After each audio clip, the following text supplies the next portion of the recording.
Hello and welcome to the weekly commodity market update. I'm Brownfield's Will Robinson, joined as always by the University of Missouri's Ben Brown. Hey, Ben. Good morning, Will. How are you? I'm doing well, Ben. It seems like you're in a new spot every time we're doing the WCMU these days. It's a busy part of the year for you, I guess. Well, I'm home, which is nice. I'm working from my house today. It's a beautiful spring day, but we're expected to get some rain here in central Missouri. So I'm going to try to get a couple of things done, including mowing my grass today and then work when it's raining. So that's my plan. That's why I'm home today. Well, no, the Midwest has been doing what it's known for, and that's being temperamental this time of year. Over the weekend, Friday and Saturday is beautiful, had 70, 80-degree weather, some rainstorms, and then starting off this week, the temperatures just plummeted, just dropped down to the 40s. And it's been a little chilly, and it's supposed to be cold again this weekend. Oh, yeah. Some low temperatures, some freeze warnings here and there could impact some of those early soybeans. So, yeah, kind of concerning. Well, then I have a friend in Minnesota. He was sending me photos from his front porch. It was in the low 30s, and they had over a foot of snow there. So it's, you never know what you're going to get, I guess, this time of year. That's right. And they had some snow in northern Missouri as well this weekend. Yeah. So it came that far south. Crazy. So looking at where we're at, Ben, give me an update on this week's prices. Yeah, largely up across the board. May corn was up 22 cents to 6.76. December corn up 4 cents to 5.66. May soybeans up 30 cents to 15.17. November soybeans up 2 cents to 13.11. Looking at those soybean components, soybean oil was flat on the week, just around 54.5 cents per pound. Soybean meal was up $15 per short ton to $465 and some change. That's a complex that continues to increase here as of late on news of South America challenges, or at least Argentina challenges. Old crop wheat for May up 18 cents to 6.96. New crop wheat up 17 to 7.07. And then that West Texas Intermediate crude oil up $1.29 per barrel to trade just above $81 per barrel. So, Ben, looking at where we're sitting at right now, obviously coming off USDA's supply and demand estimates from last week, I know it's hard to parse out exactly how much that's been, directly impacting the market with everything else going on, but what have the general reactions been from that? Well, so that planting progress report, showed that 8% of the nation's corn was planted. That's up 5% from last week. Or excuse me, that's up 5% from last week. We were at 3% last week, and that's above the 5-year average. And so I think my take here a little bit in terms of the corn market is there's certainly been a lot of talk about late planted U.S. crops, especially in the northern part of the Corn Belt, especially when we look at like North Dakota, South Dakota, Minnesota, Michigan. None of those states have really started planting, or at least according to USDA's reports, they haven't put anything in the ground yet. But those are also states that this time of year don't have anything planted. I think the biggest concern is there's a lot of soil moisture. It's very saturated and could be delayed for a couple more weeks. But I kind of look at this report and the market simultaneously and say that there's a lot of already market premium built into these commodity markets at the current point for late planted corn. And so there's probably not a whole lot more to go in the next few weeks in terms of upside market potential related to the late planted crops. But if we get into mid-May and we still are having some of these challenges, and at that point we're further behind than we are now, we could start seeing the markets react to that. So my main message here is the markets have built in some of this weather premium. If this starts to work its way out and we start to see some strong planting progress, that'll probably have a bearish tone to the market. Well, and it's interesting because I feel like this is the time of year where you kind of set up a grid over the entirety of the corn belts, the eastern and western corn belts. You have the northern half, the southern half, and both the east and west, and you're trying to, I guess, play a game of who's the best off when it comes to the weather that we're getting. Because I know here in Ohio, we've had a couple of large rain events. We have more coming at the end of the week, but through the middle of this week, it's going to get up into the low 80s. So maybe some chances to get a little bit of that saturation in the soil out, but I guess we'll wait and see. So it's really just kind of, where you're in that mode again, trying to catch breaks in between rain events. If you're further south enough, the soil's warm enough to get corn and soybeans in. Yeah, absolutely. And these rain events, even though they're delaying planting progress here in the southern part of the Corn Belt, to stick with your grid analogy, these are welcome breaks for producers as well, to kind of go take the equipment to the shop, work on it a little bit, and kind of mentally reset as well, before getting back out there. So, as long as we don't have, every 3 days rain events, we can have some of these smaller rain events throughout the week or throughout the planting season. Yeah, well, and it's still early enough. I mean, we're still in the mid part of April, so it's not. It's going to be a few weeks yet before rain. If we see further rain delays, that's going to become a concern. Especially like you said in the northern part of the Corn Belts. I mean, it's not going to be a factor for another 10 days or so Yeah. plus. I'm not worried about it yet. However, if we're still having this conversation in 1 month, the middle of May, I'll be concerned. Yeah, yeah, yeah. So looking elsewhere, to other countries, I want to talk a little bit about Argentina. Their corn and soybean production. We're seeing some reductions downward to some of their totals there. What do you think that's going to do for U.S. producers as we're trying to move into this planting season? What do you think the domestic market is going to look like because of that? Sure. So last week during the USDA World Ag Supply and Demand Report, we saw USDA lower Argentina's corn crop another 3 million metric tons. That's roughly 118 million bushels, give or take. That was partially offset by a larger crop in Russia. So we saw some of that back. But just to kind of put this in perspective, compared to where we are now to where we started the season, when we thought average weather and we'd get to harvest everything that we planted with average yields.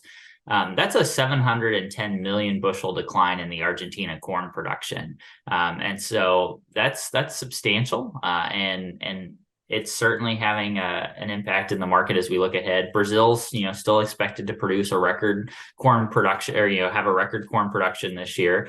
There's a lot of development still to go in that crop. So potentially some offsetting, factors there in South America on the corn side. On the soybean side, Argentina's soybean crop was reduced another 5 million metric tons. That's about 184 million bushels this month.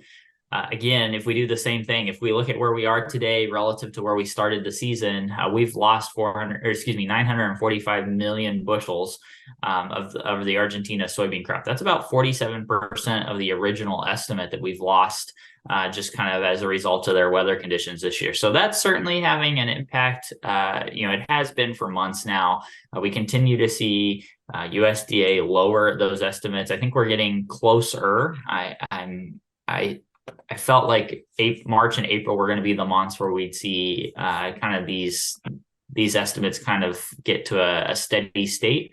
And we made some pretty large reductions this month as well. So I think it's probably also, I'll just add one more thing. It's probably also noteworthy that private estimates out of South America are still coming in a little bit softer of where USDA is. Some of these average guesses or average private estimates for South American or Argentina soybean production are sitting right around 24 million metric tons. That's 3 million metric tons lower than where USDA's April WASDE was.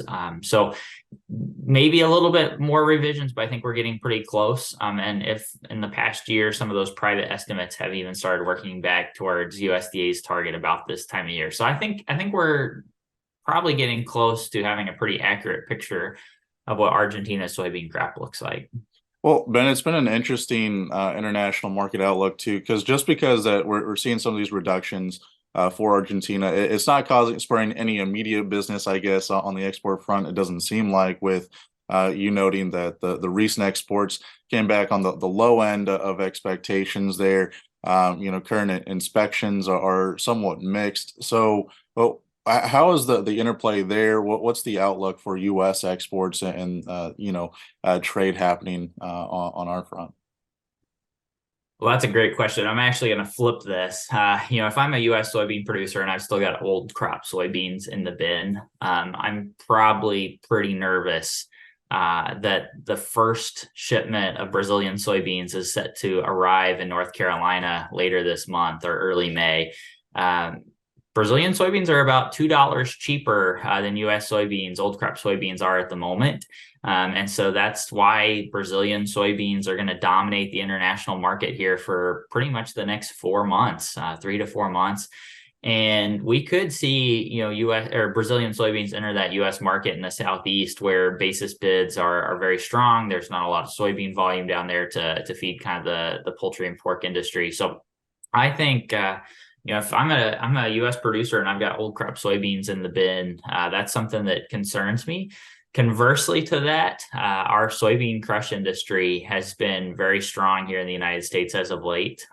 Just this week, the National Oilseed Processors Association reported that their members crushed a 15-month high in 185.8 million bushels. That's the second straight month that soybean crush has exceeded the same month a year ago. So, crush volumes are increasing at the same time where we just don't have a lot of soybeans out there. And so when I think about our potential to export for the remaining part of the year, I think it's, at least the remaining part of the marketing year to August, I think we're going to see some very low export sales and exports inspections for soybeans, and maybe even more imports of soybeans over the next couple of months. So Ben, before we run out of time, I just want to mention some wheat things going on. Conditions held fairly steady over the last week, but we did see a little bit of, droppage in condition overall across categories. Is that going to impact the wheat market too much at all?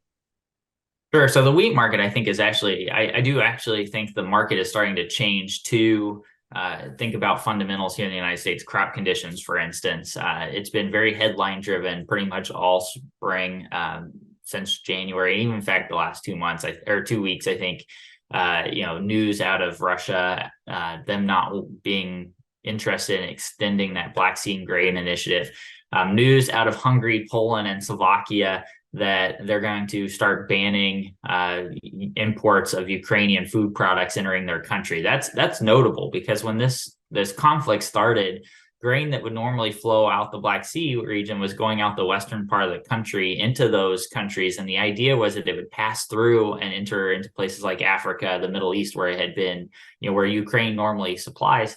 But really what it was doing is it was entering those European countries, and it was just kind of flooding their market and suppressing their price. And so now they're coming and saying, we're not going to allow Ukrainian exports of those products into our country. And if the Black Sea grain initiative isn't extended, now all of a sudden Ukraine's in a really hard spot to be able to export that wheat and corn market. So I think that has been driving and continues to drive markets to some extent. But I do think the wheat market and the sentiment around the wheat market is starting to change to take into account some of these crop conditions. This freeze that we talked about for later this week, we're kind of benefiting a little bit. And I say we, meaning U.S. farmers, we're kind of benefiting a little bit in the fact that wheat crop is so far delayed due to the drought and dry conditions. And so if we get that freeze later this week, it'll have an impact on the wheat, but not near as big as if we were a little bit further along in wheat development. So Ben, looking ahead to the rest of this week, what should farmers and ranchers really be paying attention to? Well, it's a pretty straightforward week. The only thing outside of our normal reports is we do have a cattle on feed report this Friday, April 14th at 2 o'clock. April 21st. Sorry, I'm a week off there. April 21st, we do have a cattle on feed report at 2 o'clock. Everything else is pretty straightforward. All right, Ben, it's always a pleasure having you on here and getting to pick your brain on these very immersive topics. Viewers, listeners, if you'd like to learn more about what we do or our sister program, the weekly livestock market update that we'll be talking about, that cattle on feed report, I'd imagine, you can do so at brownfieldagnews.com. Ben, thanks again. I'm Will Robinson on Brownfield.